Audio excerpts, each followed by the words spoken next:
The morning sun streamed through the floor-to-ceiling windows of the luxurious penthouse apartment, casting a warm glow on Alexander Chen as he stood before his full-length mirror. At 28, he had everything most people could dream of: good looks that turned heads wherever he went, a successful career managing parts of his family's business empire, and more money than he could spend in several lifetimes. But the reflection staring back at him told a different story. His dark eyes held a sadness that his perfect smile couldn't hide.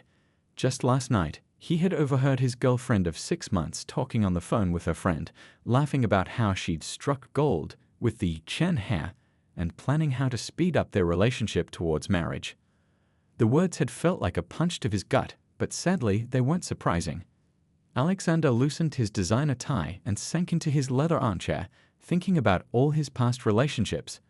There was the model who had secretly tried to sell stories about him to gossip magazines. The businesswoman who had attempted to get insider information about his family's company deals. And now this, another person who saw him as nothing more than a walking bank account. His phone buzzed. It was his best friend, David, the only person who had stuck with him since their college days, long before Alexander's face started appearing in business magazines. "You sound terrible," David said when Alexander picked up. "I'm coming over." 30 minutes later, they sat in Alexander's kitchen, cups of coffee growing cold between them as Alexander poured out his frustrations. "I'm tired of never knowing if someone likes me for me," Alexander said, running a hand through his dark hair. "Every smile, every laugh, every date, I'm always wondering what they really want." David listened quietly, then asked a simple question that would change everything. "So why don't you try being someone else?" Alexander looked up, confused. "What do you mean?" A plan began to take shape as they talked. David's cousin worked as a special effects makeup artist in the film industry. With the right makeup techniques, Alexander's sharp jawline and distinctive features could be completely transformed. They could create subtle facial scarring, change his appearance enough that no one would connect him to the Alexander Chen splashed across business magazines. The more they discussed it, the more excited Alexander became. He could take a break from his high-profile position. His father had been encouraging him to learn more about different aspects of the business anyway. He could get a job at a regular company, live in a normal apartment, experience life as someone who wasn't constantly in the spotlight. "But it has to be perfect," Alexander insisted, pacing around his kitchen island. "The background story, the job history, everything. I need to really understand what it's like to be judged for something other than my money." Over the next few weeks, Alexander and David meticulously created Sam Wong. They chose the name because it was common enough not to draw attention. They crafted a believable background, a middle-class upbringing, a decent but not outstanding college degree, and most importantly, facial scars from a childhood accident that would explain why people might treat him differently. The transformation process was intensive. David's cousin worked her magic, teaching Alexander how to apply the makeup that would give him a completely different appearance. He practiced walking differently, speaking in a slightly different tone, changing the confident stride that had been drilled into him since childhood into something more reserved. The final test came when Alexander walked through a busy shopping mall as Sam Wong. Nobody gave him a second glance. No whispers, no subtle phone photos, no flirtatious smiles from people hoping to catch the attention of the Chen hair. For the first time in years, he felt invisible, and it was incredibly freeing. Standing in his penthouse one last time, Alexander packed a small bag with ordinary clothes. His expensive suits and watches would stay behind. He had rented a modest apartment across town under his new identity. Tomorrow, he would start his job as a junior analyst at a small company where nobody knew the name Chen. As he took one final look in the mirror, Alexander smiled at his transformed reflection. The face looking back at him was plain, unremarkable, with subtle scars that drew slight looks of pity rather than admiration. Perfect. For once in his life, anyone who chose to look past his appearance would have to do so because they genuinely wanted to know him. Not his money, not his looks, just him. "Time to find out who I really am," he whispered to himself, turning off the lights and walking away from his old life. Little did he know, this decision would lead him down a path that would change his life forever. Sam Wong's new apartment was nothing like the luxury penthouse Alexander Chen had left behind. The one-bedroom unit on the 5th floor had cream-colored walls that needed a fresh coat of paint, and the elevator worked only when it felt like it. But as he placed his few belongings in the modest space, he felt a strange sense of peace. His first morning as Sam started early. He stood in front of his bathroom mirror, carefully applying the makeup techniques he'd practiced for weeks. The subtle scarring appeared natural, changing the entire character of his face. Gone was the sharp-jawed business hair. In his place stood a plain-looking office worker who seemed to want to fade into the background. The walk to Trinity Analytics, his new workplace, took 20 minutes. He passed small coffee shops where workers grabbed their morning drinks, watching how people interacted when they weren't trying to impress a billionaire's son. A young woman held the door for an elderly man. A street vendor gave extra change to a kid buying breakfast. These small moments of genuine kindness made him smile. At the office, Sam's new colleague Lily from HR showed him around. "The break room's down there," she said, pointing. "The coffee's terrible, but Mr. Patel from accounting brings amazing homemade samosas every Friday." She spoke quickly, stealing glances at his scars before looking away. He was used to people staring at him, but this was different, awkward pity instead of admiration. His desk was in a corner of the open office, next to the design team. As he set up his computer, he could hear them discussing an upcoming project. One voice stood out, clear and passionate, defending her creative vision to a doubtful team leader. "Trust me on this, Raj," the voice said. "The traditional approach isn't going to work for this client. They need something fresh, something that tells a story." Sam glanced over. The speaker was Meera Patel, a graphic designer with determination written across her face. Unlike others who quickly looked away when they noticed his scars, she met his eyes and gave him a genuine smile before returning to her discussion. The first few weeks tested him in ways he hadn't expected. The work itself wasn't challenging. He had to remind himself to slow down, to not show too much of his business expertise. But other things were harder. The office chair hurt his back. The crowded bus during rush hour was a new kind of torture. And lunch breaks meant carefully budgeting rather than ordering whatever he wanted. Yet there were unexpected joys too. His coworkers started including him in their coffee runs.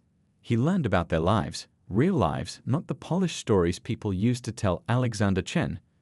Mr. Patel really did bring amazing samosas, and he insisted Sam take extra ones home. "Too skinny," he'd say with a grandfatherly smile. "Need feeding up." Meera from the design team turned out to be a bright spot in his new world. During lunch breaks, she sometimes sat with him, sharing stories about her struggles to balance her creative dreams with supporting her mother's medical bills. She never seemed bothered by his quiet nature or his scars. "You're a good listener, Sam," she told him one day as they shared a pack of cookies in the break room. "Most people just wait for their turn to talk." He found himself looking forward to their conversations. She told him about her dream of opening her own design studio, her eyes lighting up as she described her vision. He shared carefully edited stories from his own life, surprising himself with how much truth he could tell while changing just a few details. One rainy evening, as they both worked late on a project, Meera noticed him wincing as he rubbed his neck.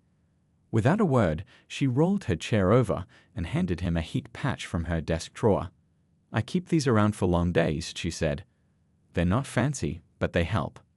The simple kindness of that gesture almost broke his resolve. He wanted to tell her everything, who he really was, why he was there. But as he watched her return to her work, humming softly to herself, he realized something that scared him. For the first time in his life, he was truly afraid of losing someone's good opinion. As Sam walked home that evening, the heat patch warming his neck, he thought about how different this life was. No designer clothes, no luxury car, no VIP treatment. But somehow, the simple thank you smile from Meera had felt more valuable than any business deal he'd ever closed as Alexander Chen. What he didn't know was that his two worlds were about to collide in ways he could never have predicted, and he would soon have to choose between the comfort of wealth and the richness of genuine connection. 3 months into his new life, Sam found himself staying late at the office more often than not. He told himself it was because he needed to prove himself as a new employee, but deep down, he knew the real reason had everything to do with Meera's habit of working into the evening. The office took on a different personality after hours. The usual buzz of phones and conversations faded into a peaceful quiet, broken only by the soft clicking of keyboards and the occasional rustle of paper. It was during these quiet moments that Sam and Mira's friendship began to deepen. One evening, as rain tapped against the windows, Mira rolled her chair over to his desk with 2 cups of tea. "You know," she said, setting one cup beside his keyboard, "for someone who claims to be new to data analysis, you have amazing insights." Sam's heart skipped a beat, but he kept his voice casual. "Just trying to think outside the box," he said, wrapping his hands around the warm cup. The tea was made exactly how he liked it. He'd never told her, she'd just noticed. "That's what I like about working with you," Mira said, pulling up a presentation they were developing together. "You see things differently. Like here," she pointed to a slide, "when you suggested we present the data as a story rather than just numbers. That's exactly what I try to do with design." As they worked, Mira told him about her mother's improving health, her voice soft with hope. "The new treatment is expensive, but it's working. Sometimes I think about taking that corporate job offer I got last month. It paid better. But I'd lose the freedom to be creative." Sam's hands tightened around his cup. He could have easily solved all her financial problems as Alexander Chen. But as Sam Wong, all he could offer was a listening ear and gentle encouragement. Their project's success led to them being paired up more often. During lunch breaks, they started exploring the small restaurants in the neighborhood. Mira introduced him to her favorite hole-in-the-wall noodle shop run by an elderly couple who treated their regulars like family. "Try the spicy soup," she encouraged him one day. "Mrs. Lee makes it special." When Sam's eyes watered at the heat, Mira laughed and shared her secret, mixing in extra noodles to cut the spice. Her laughter was infectious, and he found himself joining in, not caring that other customers were looking their way. At work, their colleagues started noticing their growing closeness. "You two seem good for each other," Mr. Patel commented one Friday, sharing his usual samosas. "She smiles more when you're around, Beta." The older man's kind eyes crinkled with knowing wisdom, making Sam wonder if he saw more than he let on. One weekend, they ran into each other at the local market. Mira was helping her mother shop for fresh vegetables, and Sam's carefully maintained distance crumbled when Mrs. Patel insisted he join them for lunch. In their small but warm apartment, he watched Mira and her mother work together in the kitchen, their movements a well-practiced dance. "You must come again," Mrs. Patel said as he was leaving, patting his hand. "It's nice to see Mira bring a friend home." The way she said "friend" held a weight that made both Sam and Mira blush. As days turned into weeks, Sam found himself sharing more real parts of himself. He told Mira about his childhood dreams of being an artist before family expectations took over. She showed him her private sketchbook, full of designs she hoped to use in her own studio someday. "Sometimes I sketch during my mother's hospital appointments," she admitted, turning pages filled with hope and worry transformed into art. "It helps me stay positive." The guilt of his deception grew heavier with each genuine moment they shared. One evening, as they walked to the bus stop after work, Mira slipped on the wet pavement. Sam caught her instinctively, and for a moment they stood close enough that he could see the flecks of gold in her brown eyes. The urge to tell her everything was overwhelming. But just then his phone buzzed, a message from David warning him about an upcoming board meeting where Alexander Chen's presence would be required. Reality crashed back in, reminding him that he was living in a world built on lies. That night, in his modest apartment, Sam stood before his mirror, slowly removing the makeup that transformed him into Sam Wong. Underneath, Alexander Chen stared back at him, but he no longer saw the confident businessman he'd been before. Instead, he saw someone caught between two worlds, falling in love with a woman who knew only half of who he was. As he lay in bed, he thought about how Mira looked at him, not with pity for his scars or judgment for his simple life, but with genuine warmth and understanding. For the first time in his life, someone saw past every layer to who he really was inside. The irony that it took a fake identity to find real connection wasn't lost on him. What he didn't know was that his two worlds were about to collide in ways he couldn't prevent, and soon he would have to choose between the truth and the most genuine relationship he'd ever known. The message Sam had been dreading finally arrived early one Monday morning. His father's company, Chen Global Industries, was planning to acquire Trinity Analytics. Even worse, The message from David warned that Alexander Chen's presence would be required at key meetings. Sam sat in his small apartment, staring at his phone while his morning coffee grew cold. The carefully separated worlds he built were about to crash into each other. As he applied his Sam Wong makeup with trembling hands, he wondered how he could possibly keep his secret intact. At the office, he found Mira already at her desk, frowning at her computer screen. "Have you seen the news?" she asked as he set down his bag. "Some big corporation is buying us out. Everyone's worried about their jobs." The concern in her voice made his stomach twist. He wanted to reassure her, to tell her that Chen Global had a policy of retaining talented employees, but Sam Wong wouldn't know that information. Throughout the day, worry spread through the office like wildfire. Mr. Patel stress ate his way through an entire box of samosas, sharing them with anyone who passed his desk. 20 years I've worked here, he kept saying. 20 years. During lunch, Mira was unusually quiet as they sat in their usual corner of the break room. "I can't lose this job, Sam," she finally said, pushing her food around her plate. "Mom's treatment isn't finished, and no other company in the area would give me this much creative freedom." Sam reached across the table and squeezed her hand before he could stop himself.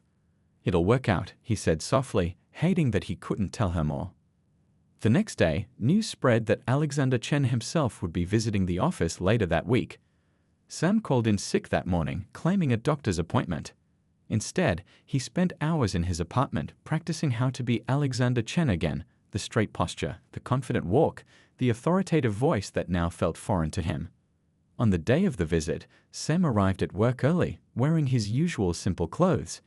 He hid in the bathroom just before the executive team was scheduled to arrive, quickly removing his makeup and changing into the designer suit he'd hidden in his backpack. Walking into the office as Alexander Chen felt surreal. Employees who normally chatted with Sam Wong now stared in awe or quickly looked away. Mr. Patel, who usually greeted him with warm smiles, nervously offered him a samosa with shaking hands. But the worst moment came during the team presentations. Mira was showcasing her design work, her passion shining through despite her nervousness. She spoke about innovation and creativity, unknowingly echoing many conversations she'd had with Sam. "Our approach focuses on human connection," she explained, pulling up examples on the screen.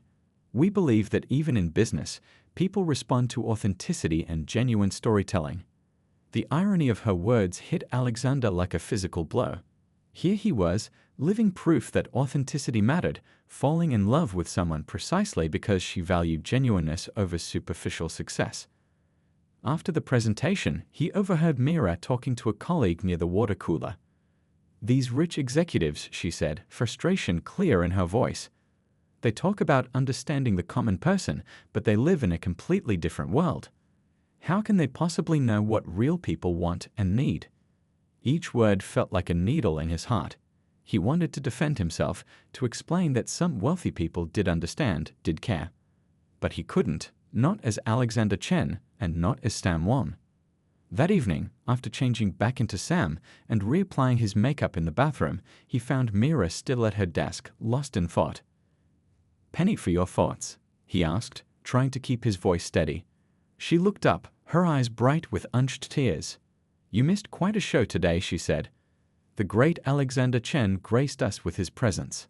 Everyone was falling all over themselves to impress him." Sam's throat felt tight. "What did you think of him?" He seemed, she paused, searching for words.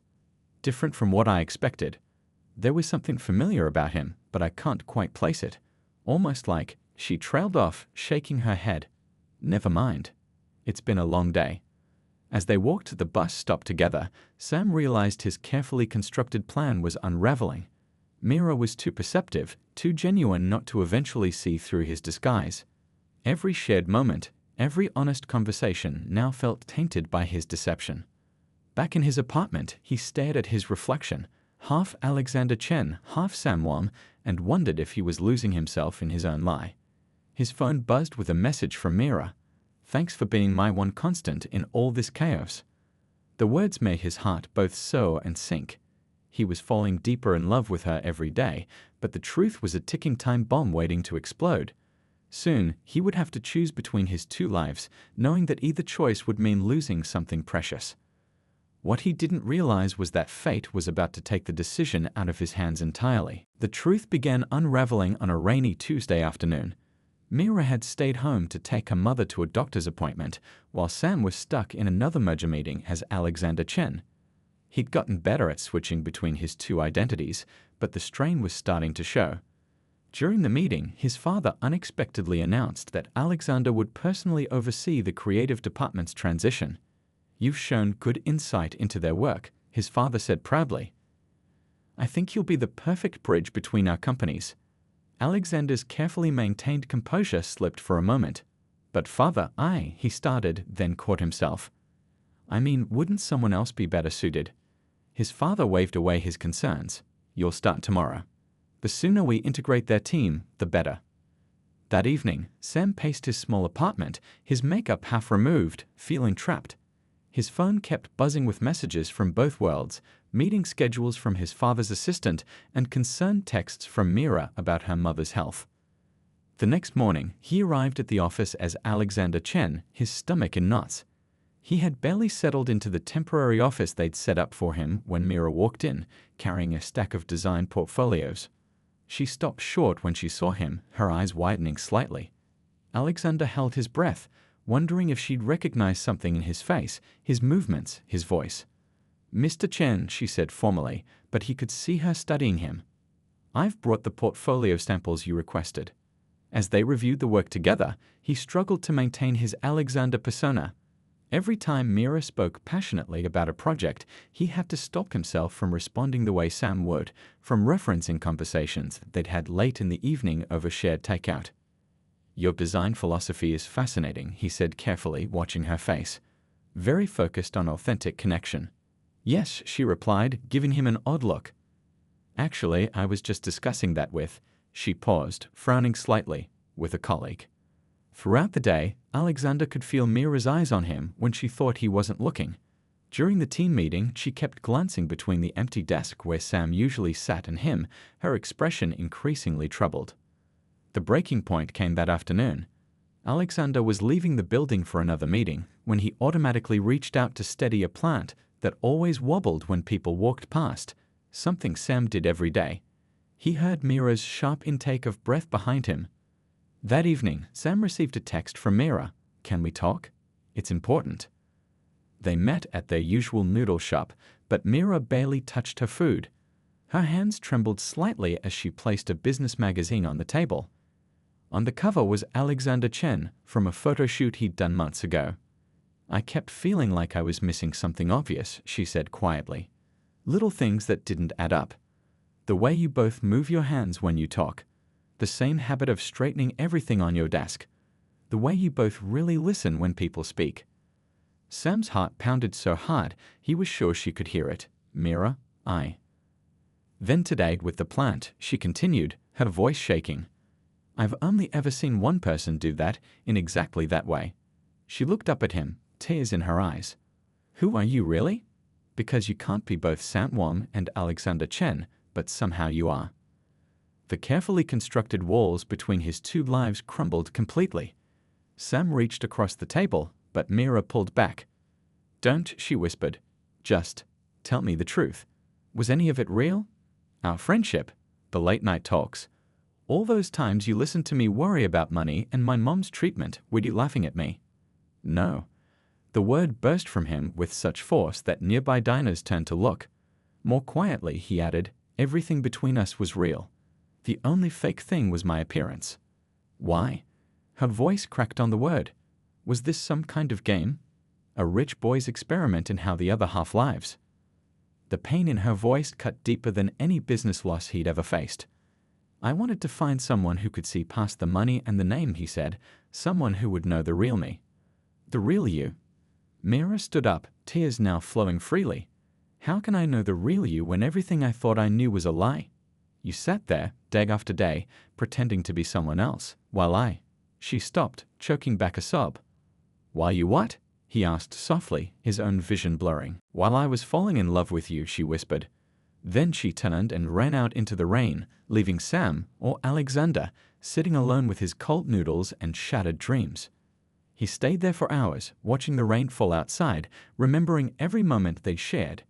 Each memory now felt tainted by his deception, even though his feelings had been genuine throughout. His phone buzzed. It was David. "Your father's looking for Alexander. What do you want me to tell him?" For the first time since this all began, he didn't know who he was supposed to be anymore. Sam Wong's simple life had brought him more happiness than he'd ever known as Alexander Chen, but that life had been built on lies. Now he had to face the consequences of his choices and somehow find a way to show Mira that while his face had been a mask, his heart had always been true. 3 days passed after Mira's discovery, and the office felt colder than ever. Sam's desk sat empty while Alexander worked from the executive suite upstairs. The distance between them felt like miles, even though they were in the same building. Mr. Patel noticed the change first. He found Alexander staring at Mira's desk through his office window and brought him a samosa without being asked. "The heart knows what it knows," the older man said quietly, even when the face changes. Alexander looked at him in surprise. Mr. Patel smiled gently. "Beta, I've been watching people for 40 years. You think I didn't notice how the same kind soul shone through both faces?" Meanwhile, Mira threw herself into her work, staying late every night. Her designs grew more beautiful but held a sadness that hadn't been there before. She avoided the break room, the noodle shop, and any place that held memories of her time with Sam. One evening, as rain pounded against the windows, Alexander made his decision. He removed his expensive suit jacket and walked down to the main office. Most people had gone home, but Mira was still at her desk, her face illuminated by her computer screen. "Can we talk?" he asked softly, using his real voice, not Alexander's confident tone or Sam's quieter one. Mira didn't look up. "There's nothing to talk about, Mr. Chen." "Please," he said, pulling up a chair.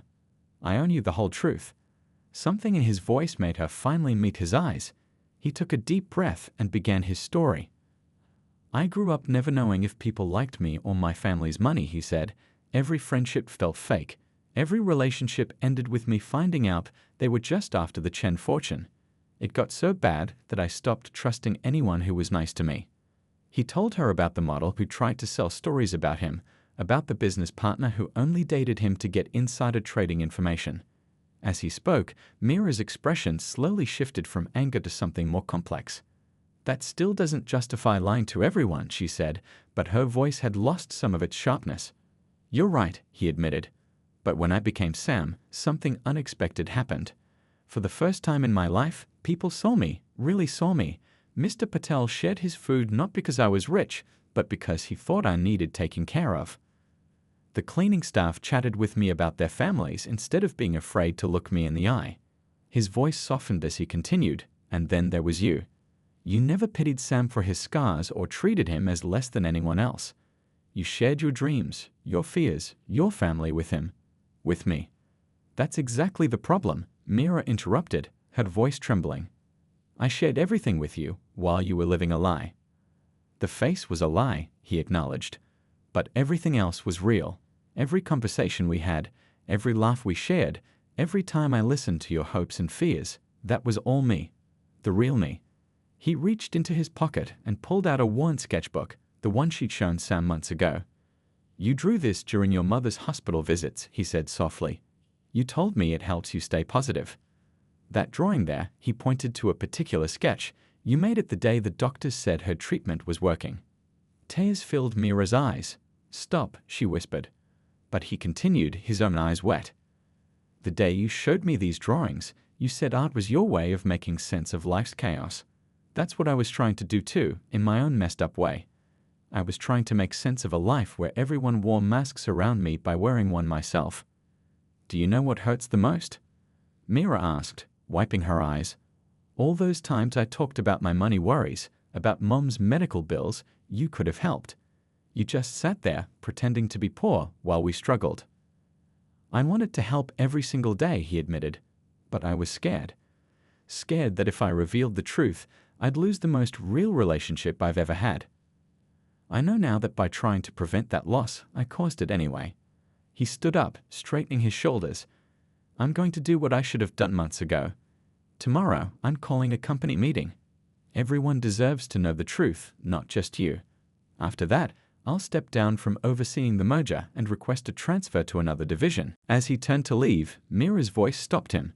"The design proposal you praised yesterday in the executive meeting, the one about authentic storytelling in advertising, was inspired by our late-night conversations about connecting with people's real experiences," he finished.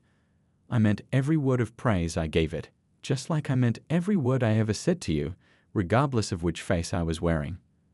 "I need time," she said quietly. "I know," he replied. "But before I go, I need you to know one thing. Whether you ever forgive me or not, you taught me that real connections aren't built on names or bank accounts or even faces. They're built on moments of truth between two people, and every moment I shared with you was true." He walked to the elevator, his designer shoes quiet on the carpet that had once felt so foreign under Sam's worn sneakers. As the doors closed, he caught a final glimpse of Mira, looking down at the sketchbook he'd left on her desk. What neither of them knew was that this honest conversation would set in motion events that would change not just their lives, but the entire culture of Chen Global Industries. 2 weeks had passed since Alexander's confession. True to his word, he'd called a company meeting and revealed everything. The office had buzzed with shocked whispers for days, but gradually something unexpected happened. People began to see both Sam and Alexander as parts of the same person they'd grown to know. Mr. Patel still brought him samosas, now delivering them to the executive suite with a knowing smile. "Good food knows no social class," he'd say with a wink. The cleaning staff still chatted with him about their families, though now they did it while he wore designer suits instead of worn jeans. But Mira's desk remained a source of constant heartache. She came to work, did her job brilliantly, but the warmth they'd once shared had frozen into polite professionalism. Every "yes, Mr. Chen" from her lips felt like a reminder of what he'd lost. The breakthrough came from an unexpected source, Mrs. Patel. During one of her hospital appointments, she'd spotted Alexander in the hallway. Instead of the designer suit he'd worn to a board meeting that morning, he was dressed simply, helping an elderly patient find his way to the right department. That evening, Mira sat in her small apartment, thinking about her mother's words. "Sometimes people wear masks because the world has taught them it's safer that way. But a good heart shows through any disguise." She pulled out her sketchbook, flipping through the pages. Between her drawings, she found small notes in Sam's handwriting, observations and encouragements he'd written during their lunch breaks. "This one captures hope perfectly," said one. "Your talent amazes me," said another. The words felt no less genuine knowing they came from a billionaire's son. The next morning, she made a decision. Instead of avoiding the executive suite, she walked straight in, finding Alexander staring out his window at the city below. "I've been thinking," she said, making him turn in surprise. "All those times you listened to me talk about my dreams of opening a design studio, was that real interest or just part of your act?" "Every word of interest was real," he replied quietly. "Your passion for design, the way you see the world, that's what drew me to you, not which name I was using." Mira took a deep breath. "I have a proposal then. Not for Sam Wong, and not for Alexander Chen. For you, whoever you really are." She laid out her vision. A new creative agency, combining her artistic talent with his business acumen. A place where authenticity would be more than just a buzzword, where they could help other companies tell their true stories. "But I have conditions," she added firmly. "Complete honesty from now on. And we start small, earn our success rather than using your family connections." "What about your mother's medical bills?" he asked softly. "I'm not asking you to pretend to be poor anymore," she replied, "just to understand why starting from scratch matters to me." For the first time in weeks, a real smile spread across his face, not Sam's shy grin or Alexander's confident smirk, but something uniquely his own. "I think I understand better than anyone." Over the next few months, they built their dream together. They found a small office space, far from the gleaming Chen Global Towers. Mira handled the creative side, while he used the business skills he'd learned from both worlds. They started with tiny clients, growing through hard work and word of mouth. Their first major success came from an unlikely source, Mr. Patel's samosa business. His daughter had been running a small catering operation, and they helped rebrand it with a campaign that celebrated the family's authentic recipes and genuine warmth. The campaign went viral, and suddenly their phone wouldn't stop ringing. One evening, as they worked late in their office, Mira looked up from her designs to find him straightening the wobbling plant by the door, a habit that had followed him from his stand days. "You know what I realized," she said, making him turn. "I fell in love with your soul long before I knew your real name or face. The way you really listened, how you cared about others, your gentle heart. That was never a disguise." He walked over to her desk, taking her hands in his. "And you know what I realized? I needed to become Samwon to learn how to be the best version of Alexander Chen. But most importantly, I needed to meet you to learn how to just be myself." Their first wedding anniversary was celebrated in 3 places: a fancy restaurant as befitting Alexander Chen, their favorite noodle shop in honor of Samwon, and finally, their small office, where Mr. Patel had insisted on catering with his famous samosas. Looking around at their guests, a mix of corporate executives and office workers, all laughing and sharing food together, they realized they'd created something unique. A place where people could be their true selves, regardless of their background. So, Mira asked, as they swayed together during their first dance, was it worth it? All the deception, the pain, the complicated journey to get here. He looked into her eyes, seeing the same warmth that had first drawn Samwon to her desk so many months ago. "Every moment," he whispered, "because it led me to you." Above their heads, a banner hung proudly: Chen and Patel Creative Solutions, where authentic stories come to life. And in smaller letters below, founded by 2 people who learned that love sees beyond all masks.